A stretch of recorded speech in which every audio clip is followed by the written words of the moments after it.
All right, you ready? So today we're going through 4 creepy 4chan posts, and a couple of these really got to me. If you enjoy it, hit subscribe and leave a like. My student draws her parents as completely different people every week, and they actually show up looking like that. I'm a 3rd grade teacher, 28 female, in a quiet suburb, and I need to talk about one of my students. I'll call her Emma. Emma is 8 years old. Sweet, quiet kid who sits in the back corner during free time and draws. Most kids her age draw stick figures or wobbly houses with triangle roofs. Emma draws portraits that look like photographs. I'm talking photorealistic, individual eyelashes, the exact texture of someone's hair, even the little imperfections like moles and scars that make a face unique. She draws her parents constantly. Different poses, different settings, always labeled Mommy and Daddy in her neat handwriting. But here's the impossible part. They're completely different people every single week. Week 1, middle-aged Asian couple. Her mom with long black hair and delicate features, her dad with wire-rimmed glasses. Week 2, elderly white couple. Her mom with silver hair and a bun, her dad with deep wrinkles around his eyes and age spots on his hands. Week 3, young black parents. Her mom with box braids and gold hoop earrings, her dad with a clean fade and a compass rose tattoo on his left forearm. Different races, different ages, sometimes even different genders from one week to the next. I asked her once, trying to keep my voice light, "Do you have different parents, sweetheart?" She just looked up at me with those dark, unreadable eyes and smiled. Then she went back to drawing. Last night I was scrolling through missing persons reports, morbid curiosity mixed with insomnia, and I saw them. The couple from week 3. Disappeared without a trace 6 weeks ago from 2 states over. The report mentioned his distinctive compass rose tattoo on his left forearm, her small birthmark near her left eye shaped like a teardrop.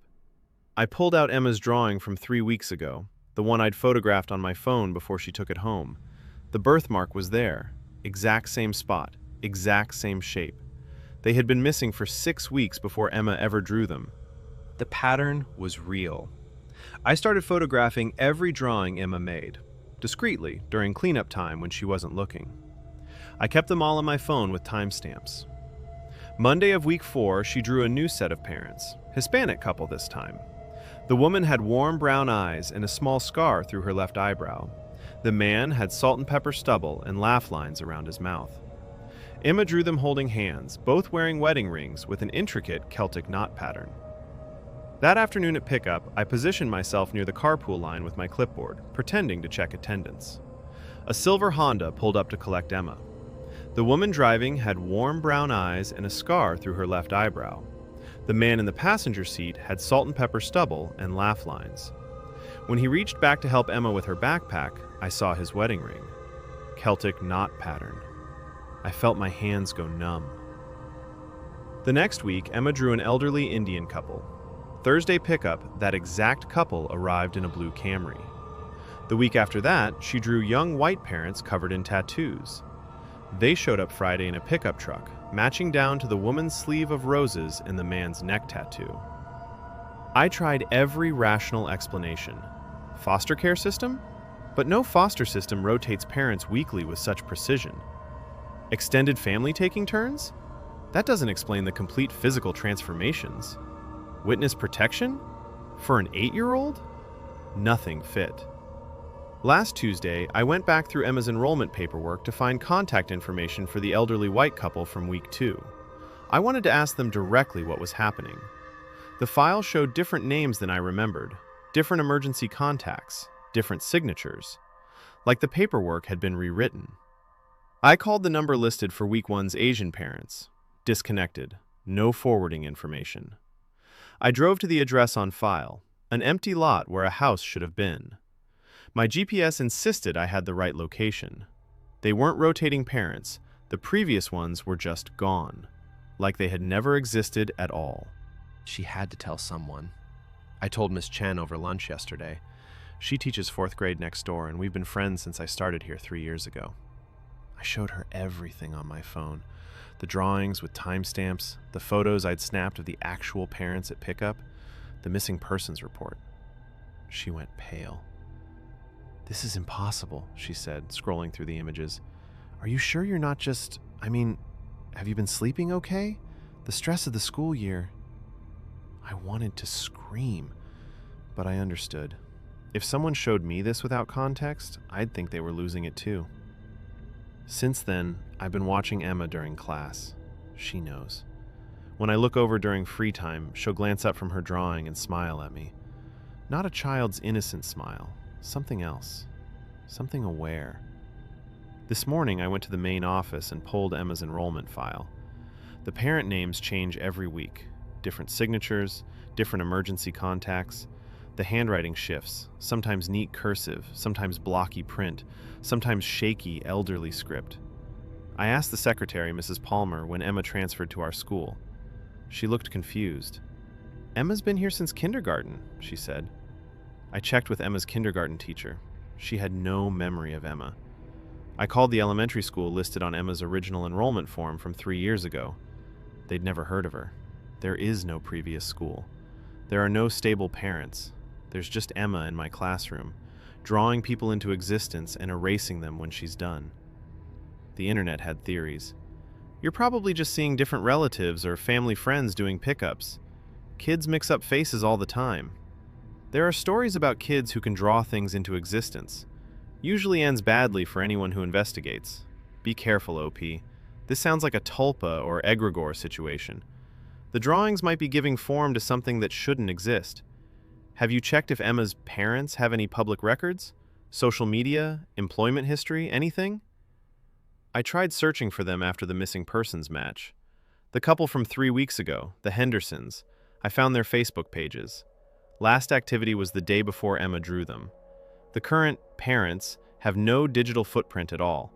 No social media, no LinkedIn, nothing. I even tried reverse image searching the drawings and got 0 results. The update came 3 days later. She drew me, and now nobody recognizes me. During art time on Friday, Emma didn't draw her parents. She drew me. The detail was impossible. My hair parted on the left with that stubborn piece that never stays down. The small scar on my chin from falling off my bike when I was 7. Even the asymmetry in my smile, my left side pulls higher than my right. She labeled it Miss Sarah in perfect handwriting. I felt ice spread through my chest. This morning I drove to school like normal. As I pulled into the lot, I saw a woman dropping Emma off. She had my face, my hair, my scar, even my walk. I ran over. "Excuse me, who are you?" She looked confused. "I'm sorry, do I know you?" "I'm Sarah, that's my student." She backed away. "Ma'am, I'm Emma's teacher. Please leave me alone or I'm calling security." I tried to enter the building. My staff ID wouldn't scan. Access denied. The principal looked at me like a stranger. "Can I help you?" "It's me, Sarah. I've worked here for 3 years." He checked his computer. "We don't have anyone named Sarah on staff. Are you sure you have the right school?" I ran to my classroom. Someone else's name was on the door. Mrs. Jennifer Collins. Through the window I could see her, the woman with my face, teaching my students. Emma sat in the back corner, quietly drawing. She had been erased.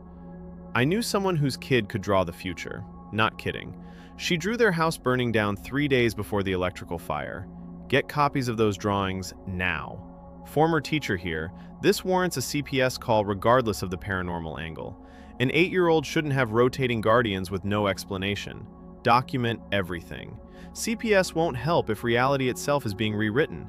They'll just see whatever the current version is and think OP is crazy. I've seen this pattern before in other cases. One final search. I waited until after midnight. The school was dark and empty, but I still have my physical key. They haven't thought to change the locks yet. Reality may have rewritten my employment records, but it missed this small metal thing in my pocket. The art storage closet is tucked in the back of the building, past what used to be my classroom. I used my phone flashlight to navigate between filing cabinets and shelves stacked with dusty portfolios and forgotten student projects. Then I found it. A thick black portfolio marked Emma, grade 3, in faded purple marker. The label was old, the edges worn from handling.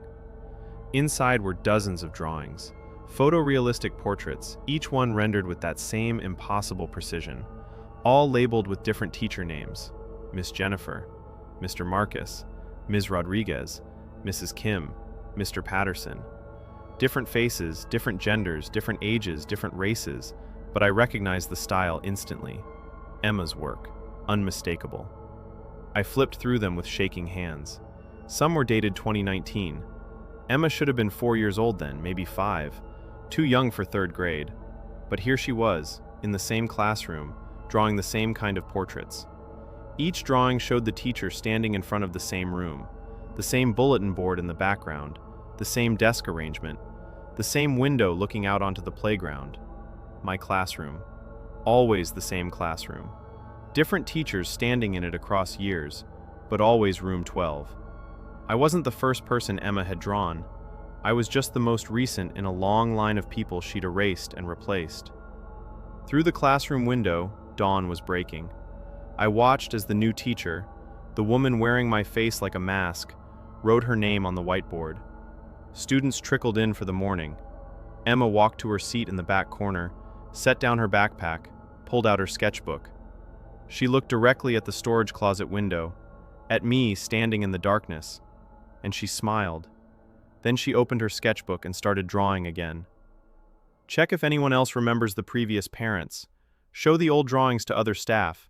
If they don't remember either, you're dealing with localized reality rewrites. And that's where we leave her. On to the next one. Found my high school yearbook and someone else's face is under my name. She hadn't looked at that yearbook in 10 years. Maybe she should have left it buried in that storage unit where it belonged. I'm 28 female, dental hygienist, live alone downtown. Yesterday I was cleaning my storage unit, been avoiding it for years, and found my high school yearbook from 2016. Flipped through for nostalgia. Cringy fashion, terrible quotes. Got to senior photos, scanned for my name. The face wasn't mine. Not a bad photo. The bone structure is completely different. Eyes are a different shape and positioned differently. Nose is wrong, jawline is wrong, cheekbones, forehead, all wrong. Like someone else's photo under my name.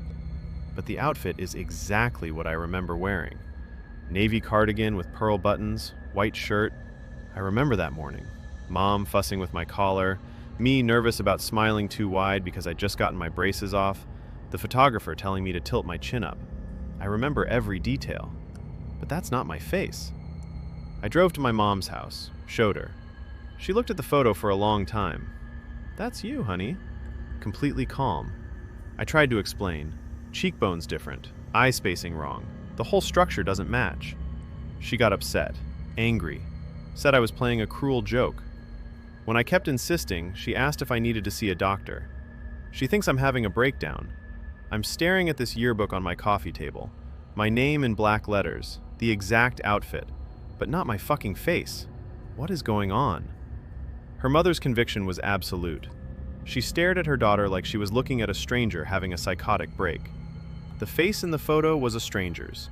The face she remembered, her actual face, might as well have never existed at all. She sat alone in her apartment until dawn, the yearbook open on the coffee table. Everyone else saw a face she didn't recognize as her own. I couldn't sleep. Kept staring at that photo until the sun came up. The face in the yearbook has softer features, rounder cheeks, eyes wider set, slightly downturned at the corners, small button nose, delicate chin. The face I remember had sharper angles, higher cheekbones that caught light differently, eyes closer together, almond-shaped, a longer nose with a bump from breaking it in 8th grade falling off my bike, stronger jawline. Two completely different people. At 3 a.m., I video called Sarah. We've been best friends since elementary school. If anyone would remember the real me, it's her. She answered half asleep, saw me on screen. I held up the yearbook photo. "That's you," she said immediately. "God, we were so young." I tried explaining. The bone structure was different. The features were wrong. That wasn't what I actually looked like. She got this worried expression. "Honey, that is what you looked like. That's what you look like now." Her voice went gentle, like she was talking to someone fragile. "Maybe you should talk to someone, a therapist. I'm really worried about you." I hung up shaking, searched my apartment for any old photos, found a few printed ones in a shoebox. Me and Sarah at junior prom, me with my mom at graduation, a beach trip from summer 2015. Every single one showed the yearbook face. I pulled out my driver's license, held it next to the yearbook photo. Perfect match. Same rounded features, same wider set eyes, same delicate nose. Went to the bathroom, stared at my reflection for 20 minutes. I don't recognize myself anymore. Sarah had known her for 20 years. Her own mother had raised her. Both of them looked at that yearbook photo and saw her face without question. The woman staring back from the bathroom mirror had the yearbook's delicate features, the driver's license eyes, a face the entire world recognized, a face that wasn't hers. She spent the next week hunting for proof of the face she remembered. Every search came up empty. Went through everything systematically. Facebook archives going back to 2010 when I first made an account. Every tagged photo shows the yearbook face. Old Instagram posts, my passport from 2018. Even drove back to my mom's house when she was at work and went through her photo albums. Graduation photos, birthday parties, family vacations, hundreds of images spanning my whole childhood. All the same face. The delicate features, the wider set eyes. Not a single photo of the sharp-angled face I remember. Then I noticed something in my medical records. I have access to most of my history through the patient portal. Dental cleanings, a broken wrist in 2014, annual checkups. But there's a gap. Summer 2016, right after graduation. A sealed file I can't access. When I try to open it, I get an error. Contact Records Department for authorization. Spent 3 days calling. They kept telling me to submit requests through the portal. Finally got transferred to someone senior who went quiet when she pulled up my file. These records require special authorization to release. I threatened to get a lawyer. She said she'd escalate it. A week later, I got a heavily redacted PDF in the mail. Black bars everywhere. But I could see fragments. Reconstructive procedure performed. Federal case involvement. Referred by Protective Services. Date stamp, July 2016. I was 17. What the fuck happened to me? This is some Mandela effect level stuff, or you have a doppelganger. Check if anyone else from your class remembers you looking different. Your mom's reaction is honestly the scariest part of this whole thing. Like, why would she insist that's you when it clearly isn't?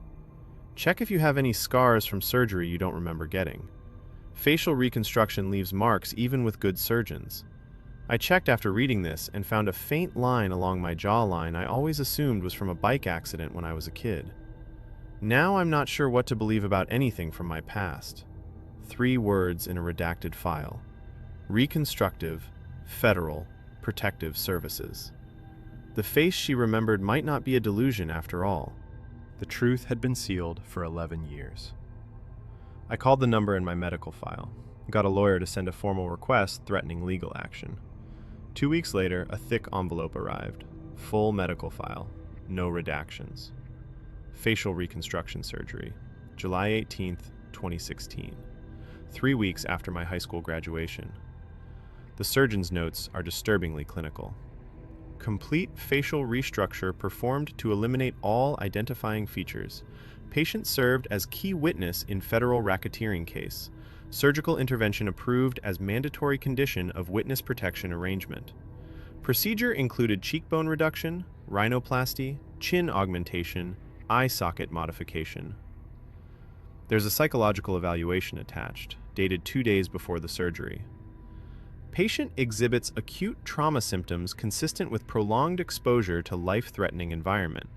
Recommend implementation of therapeutic memory suppression protocol in conjunction with facial reconstruction to facilitate successful long-term identity transition and reduce risk of accidental self-disclosure. Memory suppression. They didn't just change my face, they deliberately rewrote my memories of what I used to look like. The file includes the case number. I found the court documents online. I testified against someone connected to organized crime when I was 17 years old. There's a transcript of my testimony. I read my own words describing things I have zero memory of. Then I checked the defendant's status. Released from federal prison, February 12, 2026, 3 months ago. I've spent 11 years living with a face surgeons gave me, carrying memories therapists edited, building a life on top of an identity someone else constructed. And the person who made all of this necessary is walking free somewhere. I keep staring at my reflection. This face is mine now. It's the only one anyone knows. But it started as someone else's design. Who was I before? OP, you need to post a pic of the yearbook photo next to your current face. Blur out identifying info, but we need to see this. Holy shit, did you check if that person in the yearbook actually exists? Like reverse image search or try to find them on social media? Yeah, reverse image search would at least tell you if that face shows up anywhere else online. This is giving me serious identity theft vibes. The person who made it necessary was free. The medical file lay open on her coffee table. At the bottom of the last page, a phone number with one word beside it. Marshall. The file has been sitting on my coffee table for 3 days. Last page, bottom corner. A phone number. Next to it, in typed text, emergency contact, Deputy Marshall. I keep walking past my bathroom mirror. The woman looking back has delicate features, wider set eyes, a small nose, a face surgeons built, a face therapists made me believe was always mine. My mom knows this face. Sarah knows this face. Everyone I work with, everyone I've ever dated, every person I've passed on the street for the last 11 years knows this face. The face I remember. Sharper angles, the bump on my nose from the bike accident that never happened. That person doesn't exist anywhere except in memories they tried to erase but couldn't quite kill. If I call that number, everything ends. New name, new city, new face probably. I lose my apartment, my job, my mother, Sarah, every connection I've built. If I don't call, I keep living this life, but I'll always know. Every time I look in the mirror, every time someone says I look just like my yearbook photo, and he's out there, free, the reason all of this happened. I'm holding my phone. The number is typed in. My finger is on the call button. I had something similar happen with old photos looking slightly wrong, but not this wrong. Usually it's just bad angles or lighting. Call them now. If he's been released and knows your new identity somehow, you're in danger. Your safety matters more than your current life. You've built a whole life in those 11 years. Friends, career, memories that are real even if the face isn't original. That life has value. Don't let him take more from you. The Ship of Theseus question, but it's your face and memories. Are you still you? I think yes. The experiences were real even if the face carrying them wasn't. Whatever you choose, you're brave for even searching for the truth. Most people would have left that yearbook in storage forever. Thank you. Part of me wishes I had. Some choices remake you, no matter which path you take. On to the next one. The massage therapist whispered things I've only ever told my therapist. Something was about to break open that should have stayed buried. I'm a 34-year-old marketing consultant, and I live alone in my apartment downtown. My best friend Maya has been worried about me lately. Long hours, constant deadlines, barely sleeping. She kept insisting I needed a reset. So, 2 weeks ago, she convinced me to book this 3-day wellness retreat about 90 minutes outside the city. Secluded place tucked into the forest, meditation sessions, organic meals, the whole package. I arrived Thursday afternoon, feeling skeptical but hopeful. The retreat center was honestly beautiful. Quiet cabins scattered through towering pines, a main lodge with floor-to-ceiling windows overlooking this pristine lake. The schedule was gentle. Morning yoga at sunrise, workshops on mindfulness, optional spa treatments. By Thursday evening, I felt myself starting to relax for the first time in months. Friday afternoon, I had a deep tissue massage booked. The massage room was deeply dim, just one of those Himalayan salt lamps glowing in the corner. Soft instrumental music drifted from hidden speakers. The therapist introduced herself as Diane, mid-40s maybe, serene and professional. I lay face down on the heated table, and she started working on my shoulders with firm, practiced strokes. For the first 20 minutes, everything was perfectly normal. She worked methodically, barely speaking except to ask about pressure. I was drifting into that half-asleep state. Then, halfway through, she leaned down close to my ear. Her voice dropped to barely more than a breath. "You never told Casey what he did in the basement, did you? You were only 9. You still think she'd blame you?" I went completely rigid. Every muscle locked. My breath stopped. Those exact words. The basement. My specific age. My sister Casey not knowing. Those are things I've only ever said in therapy. Online therapy sessions on an encrypted platform with a licensed therapist I've never met in person. Private conversations I've never spoken out loud to another living soul. I couldn't move, couldn't speak. My mind was screaming, but my body was pinned to that table. Diane just kept massaging my back in long, smooth strokes like she hadn't said anything at all, like the room was still filled with nothing but soft music and lavender-scented air. How did she know? How could she possibly know? The first whisper had cracked the door open. What came next flooded the room with impossible knowledge she'd buried in the deepest corners of herself. I stayed frozen while Diane kept working on my back. 3 minutes of silence. Her hands moved in steady circles. Then she leaned close again, her breath warm against my ear. "You carry the guilt like a stone. You protected Casey because you were afraid knowing would destroy her childhood. You still wake up wondering if you made the right choice. March of last year, when you said it out loud. March. Last year. My exact words from a video session at 2 in the morning. Private conversation with Dr. Matthews on my encrypted therapy platform. How could she know? "Time to turn over," Diane said calmly. The massage continued 20 minutes in silence. When it ended, I forced myself to smile. My hands shook as I tipped her. I walked back to my cabin, barely standing. I tried to rationalize. Psychic? Lucky guesses? But the details were too specific. Casey's name, the basement, my age, the month I spoke about it.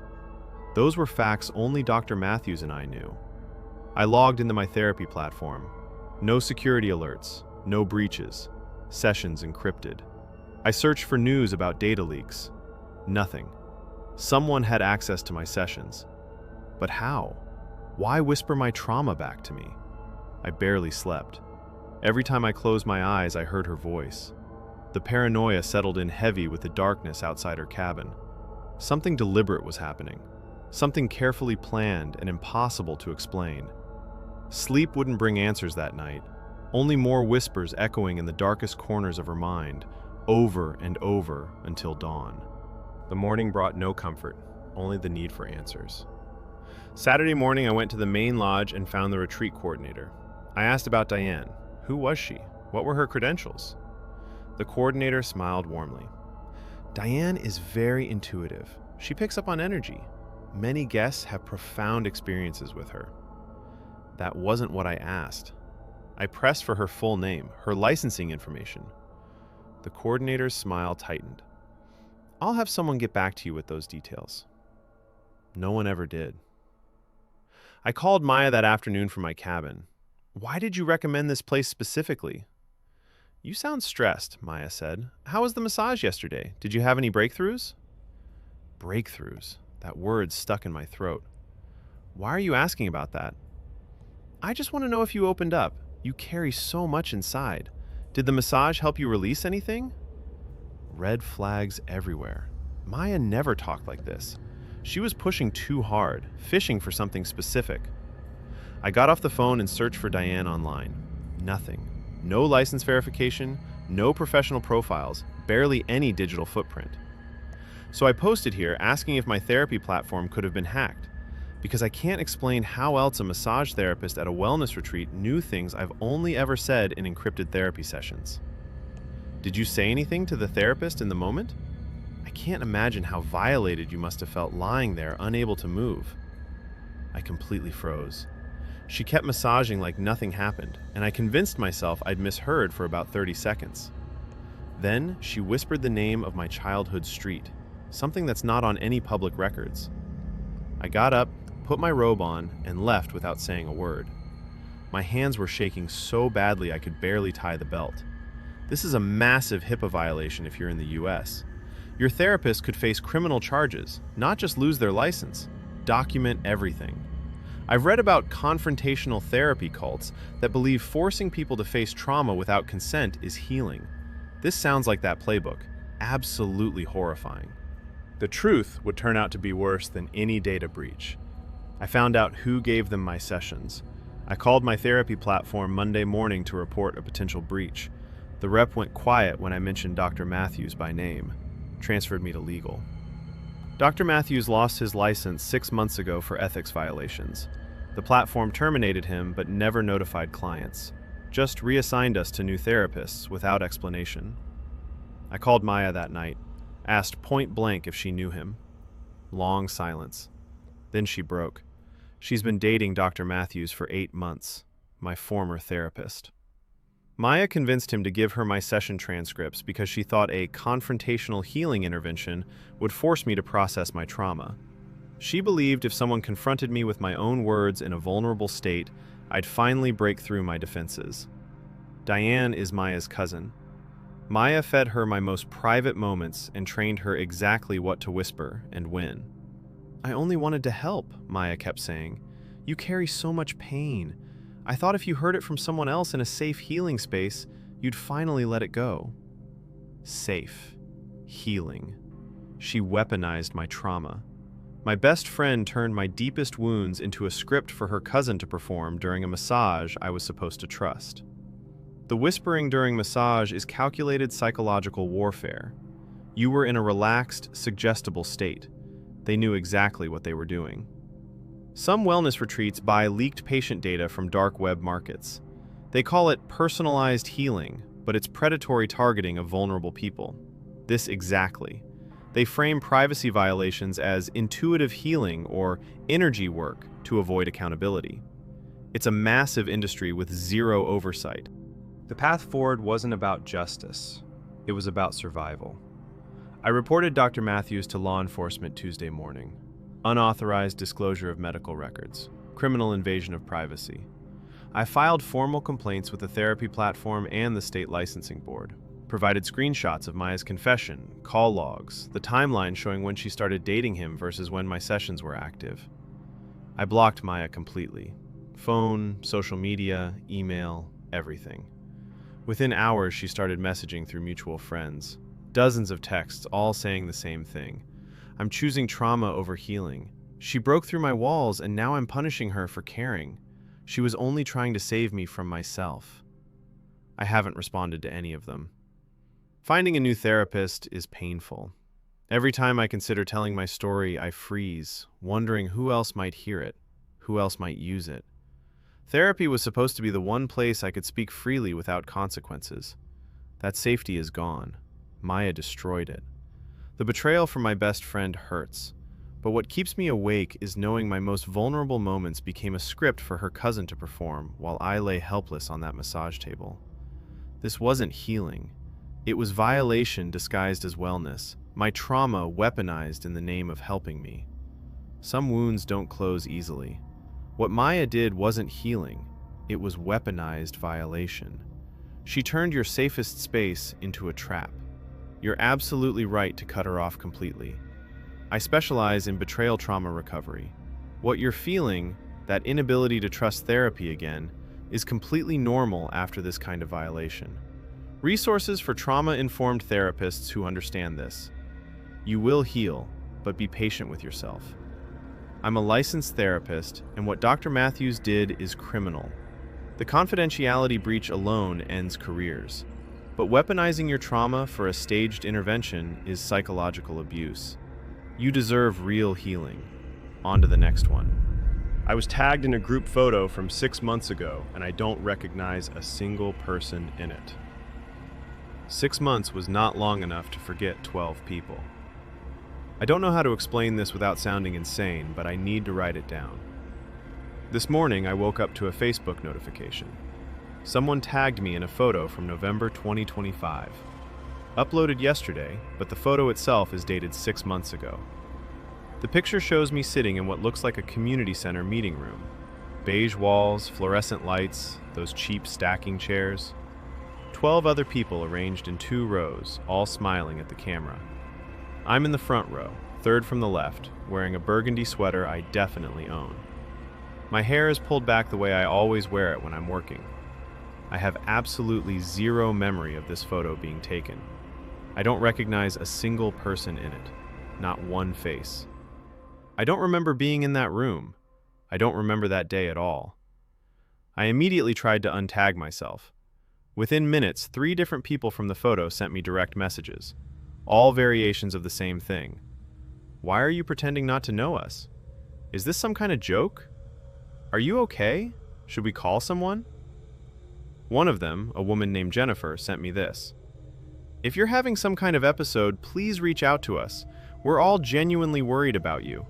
Also, I grabbed your usual from the coffee shop on my way in that day. Oat milk, extra shot, right? You seemed really tired. She knows my exact coffee order. The specific one I get every single morning from the place 2 blocks from my apartment. That's not a lucky guess. That's a detail you only know from spending actual time with someone. I live alone. I work from home as a graphic designer. My routine is the same every single day. I would notice if 6 months just vanished from my life. But I also can't explain this photo or these people who apparently know me.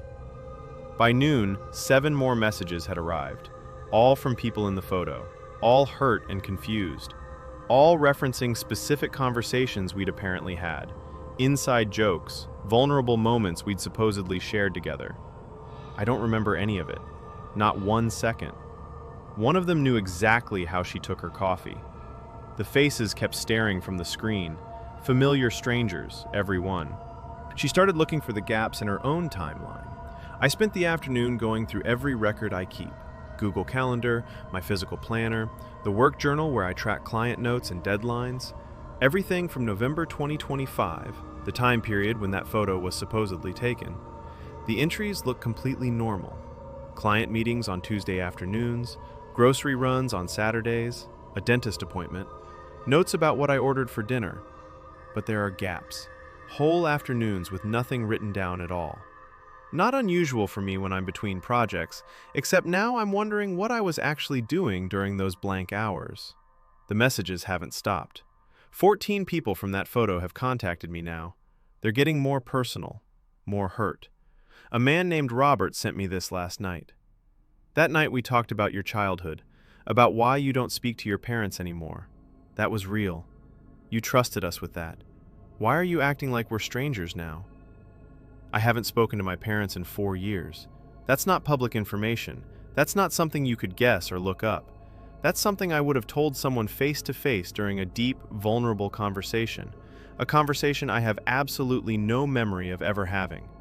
I called Maya this morning. She's been my best friend since we were kids. If anyone would know about some group I'd joined, some regular commitment I'd made 6 months ago, it would be her. She had no idea what I was talking about. No memory of me ever mentioning any group meetings or therapy sessions or community events. No explanation for the photo. She asked if I'd been feeling okay lately, if I'd talked to Dr. Chen about any of this. I reverse image searched the room in the photo. Took me over an hour of trying different crops and angles, but I finally found it. It's the community center on 5th Street, about 15 minutes from my apartment. The same bland beige walls, the same fluorescent overhead lights, the same terrible stackable chairs. I've driven past that building 100 times. I have never been inside. Whole afternoons, missing. Hours she couldn't account for. The building was real. She'd never walked through its doors. The building had to know something. I called the community center this morning, asked if they had any booking records for meeting rooms under my name from November 2025. The receptionist was polite but confused.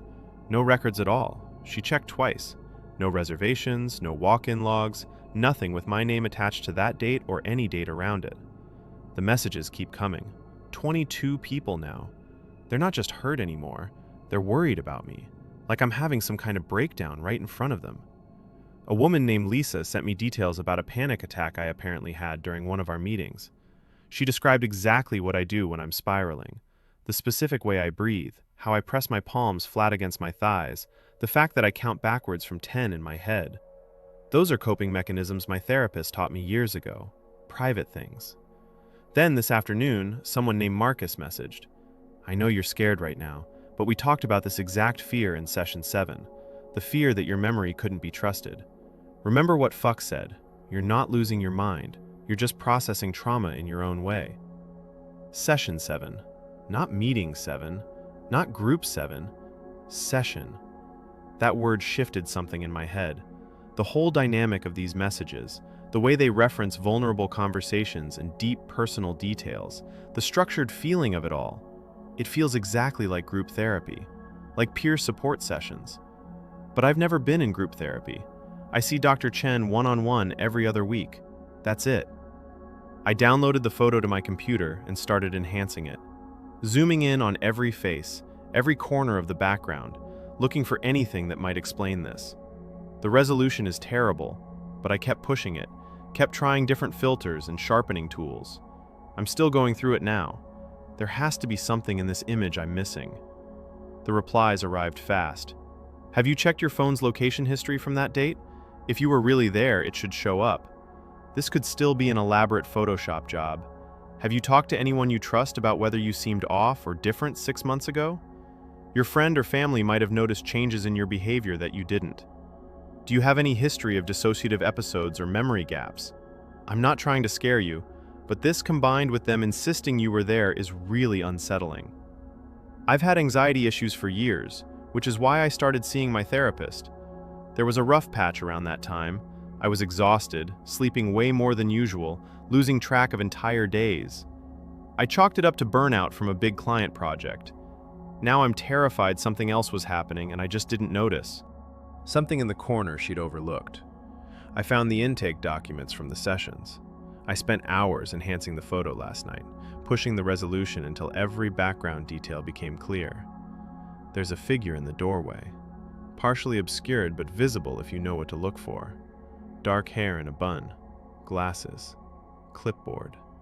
Dr. Chen, my therapist for 2 years. I demanded an emergency session this morning, told her I was coming in now or filing a complaint with the medical board. When I showed her the photo, she went pale, took off her glasses and sat in silence before finally speaking. She admitted everything. During my rough patch last fall, the exhaustion, the missing time, I'd been having dissociative episodes.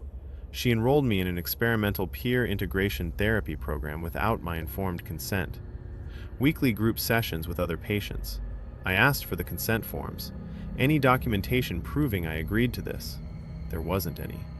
I never consciously consented to a single session. Dr. Chen used my dissociative states to justify treating me without my knowledge or permission. The 12 people in that photo are other patients. Strangers I confessed to, bonded with, trusted. During hours of my life I can't remember and never agreed to lose. Those conversations were real. Those connections existed. I just wasn't consciously present for any of it. 12 weeks of sessions I attended but never experienced. 12 weeks of my life that happened to someone who looked like me but wasn't really me in any way that counts. 12 weeks of her life stolen. Could be a case of mistaken identity? Maybe you have a doppelganger and they're confusing you with someone else who has a similar name or profile. The fact they know personal details about you is the worst part. Someone who photoshops you into a fake photo wouldn't know your coffee order unless they've been watching you for months. Exactly this. This isn't some random prank or mix-up. Either OP was actually there and genuinely can't remember it, or someone has been studying her life closely enough to fake real intimacy. Both options are absolutely terrifying.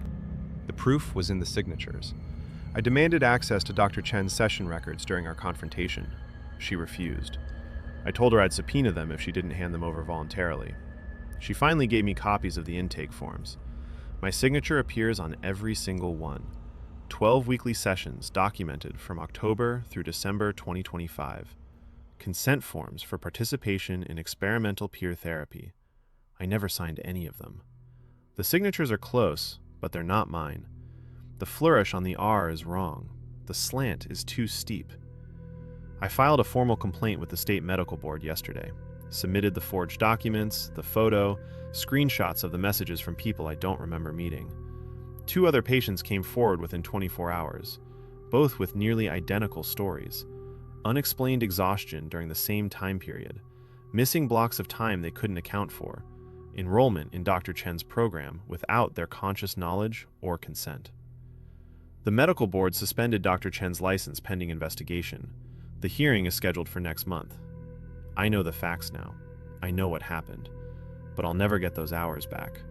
12 sessions where I apparently opened up to strangers, shared things I'd never tell anyone, formed connections that felt real to them.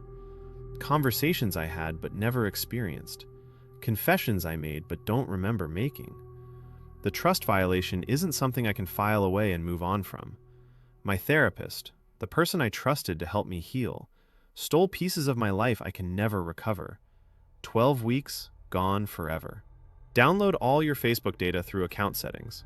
It'll show you when and where you were logged in, what device, IP addresses. That might give you concrete answers about whether this is real. Some violations of consent leave scars that never fully heal, and that's the last story for today.